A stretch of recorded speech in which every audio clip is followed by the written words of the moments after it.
Hi friends, സുഖമാണോ നിങ്ങൾക്ക്? ഞാനിന്ന് വന്നിരിക്കുന്നത് ഒരു അടിപൊളി തേങ്ങാക്കൊത്തിട്ട ബീഫ് വരട്ടിയതിൻ്റെ റെസിപ്പിയുമായിട്ടാണ് കേട്ടോ. ഇതാണ് നമ്മുടെ ഐറ്റം. ഞാൻ ഈ പറയുന്ന രീതിയിൽ നിങ്ങൾ തയ്യാറാക്കുകയാണെങ്കിൽ ഇത് നമുക്ക് ഫ്രിഡ്ജിലൊന്നും സ്റ്റോർ ചെയ്യേണ്ട, അത് പുറത്ത് തന്നെ കേടാക്കാതെ സൂക്ഷിക്കേണ്ട. അതുപോലെ വിദേശത്തേക്കൊക്കെ കൊടുത്തയക്കാനും കൊണ്ടുപോകാനും ഒക്കെ ഞാൻ ഈ പറയുന്ന രീതിയിൽ ഒന്ന് തയ്യാറാക്കിയെടുക്കട്ടെ.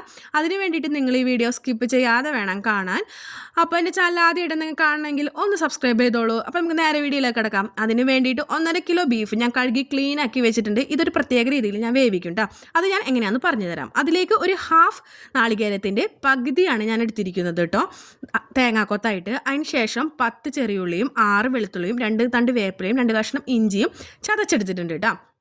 ഇനി ഞാൻ ഒരു ഉരുളി അടപ്പത്ത് വെച്ച് വെളിച്ചെണ്ണ ഒഴിച്ചിട്ടുണ്ട്. ഉരുളി നിങ്ങളുടെ കയ്യിലില്ലെങ്കിൽ ചട്ടിയാലും മതി, നോ പ്രോബ്ലം.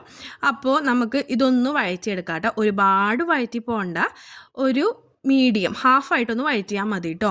അപ്പോൾ ഞാനത് ഇതിലേക്ക് ചേർത്ത് കൊടുത്തിട്ടുണ്ട്. അപ്പോൾ നമുക്കിതൊന്ന് വഴറ്റിയെടുക്കാം. അപ്പോൾ ഞാൻ ബീഫ് വേവിക്കുന്ന രീതി ഞാൻ നിങ്ങൾക്ക് പറഞ്ഞു തരാം. നമ്മുടെ കുക്കറിൽ ബീഫ് കഴുകി വൃത്തിയാക്കി അതിലേക്ക് ഒരു ഹാഫ് സബോളയും ഇഞ്ചിയും പച്ചമുളകും വെളിച്ചെണ്ണയും എല്ലാം കൂട്ടി തിരുമ്മി വെള്ളം ഒഴിക്കാതെ നമുക്ക് ഹാഫായിട്ട് വേവിച്ചെടുക്കണം കേട്ടോ. ബാക്കി പകുതി നമ്മുടെ ഈ ഉരുളിയിലാട്ടോ വേവിക്കേണ്ടത്. അപ്പോൾ നമുക്ക് ഇതൊന്ന് ചെയ്തെടുത്താലോ.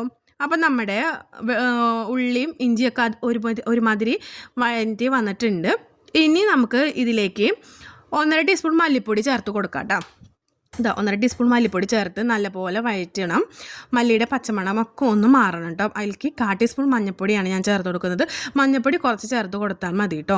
അതിന് ശേഷം നമ്മുടെ മുളക് പൊടി 1.5 ടീസ്പൂൺ ഞാൻ ചേർത്ത് കൊടുക്കുന്നുണ്ട്. അപ്പോൾ മുളക് പൊടി വളരെ കുറച്ച് നമ്മൾ ചേർത്താൽ മതി. ബാക്കി നമ്മൾ കുരുമുളക് പൊടിയാണ് ഇടുന്നത് കേട്ടോ. അപ്പോൾ മുളക് പൊടി നമ്മൾ ചേർത്ത് കൊടുത്തിട്ടുണ്ട്. ഇവ നല്ലപോലെ ഒന്ന് വഴറ്റി കൊടുക്കാം. മുളക് പൊടി കരിഞ്ഞു പോകാതെ സൂക്ഷിക്കണം. അപ്പോൾ നമ്മൾ തീ ഒന്ന് കുറച്ചിടാം കേട്ടോ. അങ്ങനെ ഞാനിതിവിടെ വഴറ്റി റെഡിയാക്കി എടുത്തിട്ടുണ്ട്.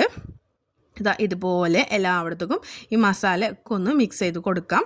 അപ്പോൾ നമ്മൾ ഈ സമയത്ത് എന്ത് ചെയ്യണമെന്ന് വെച്ചാൽ നമ്മുടെ തേങ്ങാക്കൊത്തില്ലേ അതൊന്ന് വേവിച്ചെടുക്കണം. അത് വേവിക്കേണ്ടത് നമ്മുടെ ഈ ബീഫ് വെന്ത കുക്കറിൽ തന്നെ കുറച്ച് ബീഫ് വെന്ത വെള്ളവും ഒഴിച്ച് ഒരു വിസിൽ അടുപ്പിക്കട്ടെ നമ്മുടെ ഈ തേങ്ങാക്കൊത്ത്. അങ്ങനെ അത് വേവിച്ചിട്ടുണ്ട്. അങ്ങനെ ഞാനിത് ഈ ഒരു മിക്സിലേക്ക് ഒഴിച്ചു കൊടുക്കുന്നുണ്ട് കേട്ടോ. വേവിച്ച് വെച്ച തേങ്ങാക്കൊത്ത് ഒഴിച്ചു കൊടുക്കുന്നുണ്ട്. എന്നാലാണ് നമുക്ക് ആ തേങ്ങാക്കൊത്തിന് പ്രത്യേക ടേസ്റ്റ് കിട്ടുള്ളൂ കേട്ടോ. ബീഫ് വെന്ത വെള്ളത്തിൽ കിടന്ന് തേങ്ങാക്കൊത്തൊന്ന് വേവുമ്പോൾ ഒരു പ്രത്യേക ടേസ്റ്റാണ് കേട്ടോ. അപ്പോൾ ഇതുപോലെ ഒന്ന് നമ്മൾ മിക്സ് ചെയ്ത് കൊടുക്കാം കേട്ടോ. എന്നിട്ട് നല്ലപോലെ ഒന്ന് തിളപ്പിച്ച് കൊടുക്കാം. അപ്പോൾ നമ്മുടെ തേങ്ങാക്കൊത്തിൻ്റെ ഫ്ലേവറും നമ്മുടെ ബീഫ് വെന്ത വെള്ളവും എല്ലാം കൂടി ഈ ഒരു മസാല ഒന്ന് ചേരുണ്ട. അപ്പോൾ അതിന് ശേഷം നമ്മൾ വേവിച്ച് വെച്ചിരിക്കുന്ന ബീഫ് ഇതിലേക്ക് ഒന്ന് ചേർത്ത് കൊടുക്കുക.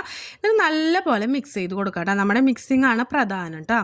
മിക്സ് ചെയ്ത് നിങ്ങൾക്ക് ബോറടിക്കുന്നുണ്ടോ എന്ന് എനിക്കറിയില്ല, പക്ഷേ നമ്മൾ മിക്സ് ചെയ്ത് തന്നെ കൊടുക്കണം കേട്ടോ. അപ്പോൾ ഇതുപോലെ നല്ലപോലെ മിക്സ് ചെയ്ത് ഒന്ന് തിളപ്പിക്കാൻ വെക്കുക. അപ്പോൾ നല്ലപോലെ ഈ വെള്ളം, ഈ ബീഫ് വെന്ത വെള്ളം ഇതിൽ കിടന്ന് തിളച്ച് ഇതിൽ കിടന്ന് നമ്മുടെ ഈ ബീഫ് വേവണം കേട്ടോ. അപ്പോൾ നമ്മൾ മുഴുവനായിട്ട് കുക്കറിൽ വേവിച്ചെടുക്കുന്നില്ല, ഹാഫായിട്ടേ വേവിച്ചെടുക്കുന്നുള്ളൂ. ബാക്കി വേവ് നമ്മുടെ ഈ ഒരു ഉരുളി കിടന്നായിരിക്കണം. അപ്പോൾ നമ്മുടെ ഏകദേശം വെന്ത് നല്ല സ്മെല്ലൊക്കെ വരുന്നുണ്ട് കേട്ടോ. അടിപൊളി മണമാണ്. അപ്പോൾ ഏകദേശം റെഡി ആയിക്കൊണ്ടിരിക്കുകയാണ് കേട്ടോ. അപ്പോൾ ഞാൻ വീണ്ടും നല്ലപോലെ ഇളക്കി കൊടുക്കുന്നുണ്ട് കേട്ടോ.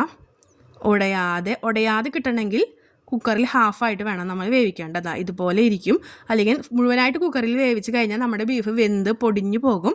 അപ്പോൾ ഹാഫായിട്ട് വേണം കുക്കറിൽ വേവിക്കേണ്ട. അപ്പോൾ നിങ്ങൾ പ്രത്യേകം ശ്രദ്ധിക്കണേ. അപ്പോൾ ഞാൻ ഈ സമയത്ത് ഗരം മസാലയും കുരുമുളകും ഒരുമിച്ച് പൊടിച്ചതാട്ടോ ചേർത്ത് കൊടുക്കുന്നത്. കുരുമുളക് സെപ്പറേറ്റ് ഇടുന്നില്ല, രണ്ടും ഒരുമിച്ച് പൊടിച്ചതാണ് ഞാൻ ചേർത്ത് കൊടുക്കുന്നത്. അങ്ങനെ ഇതുപോലെ വരട്ടിയ ശേഷമാണ് നമ്മൾ ഇതൊക്കെ ചേർത്ത് കൊടുക്കുക. എന്നാലാണ് നമ്മുടെ ഗരം മസാലയുടെയും കുരുമുളകിൻ്റെ ഫ്ലേവർ നമുക്ക് ഈ ഒരു കറിയിലേക്ക് പിടിക്കുകയുള്ളൂ. നമ്മൾ നേരത്തെ ചേർത്ത് കൊടുത്താൽ ആവിയായി അതിൻ്റെ സ്മെല്ലൊക്കെ പോകും കേട്ടോ.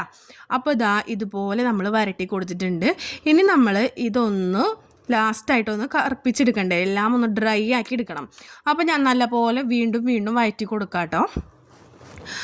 അപ്പോൾ ഞാൻ ഈ പറയുന്ന രീതിയിൽ നിങ്ങൾ തയ്യാറാക്കണം കേട്ടോ. അല്ലാതെ നമ്മുടെ തേങ്ങാക്കൊത്ത് വേവിക്കാതെ ഒന്നും ഇതിൽ ചേർക്കരുത് കേട്ടോ.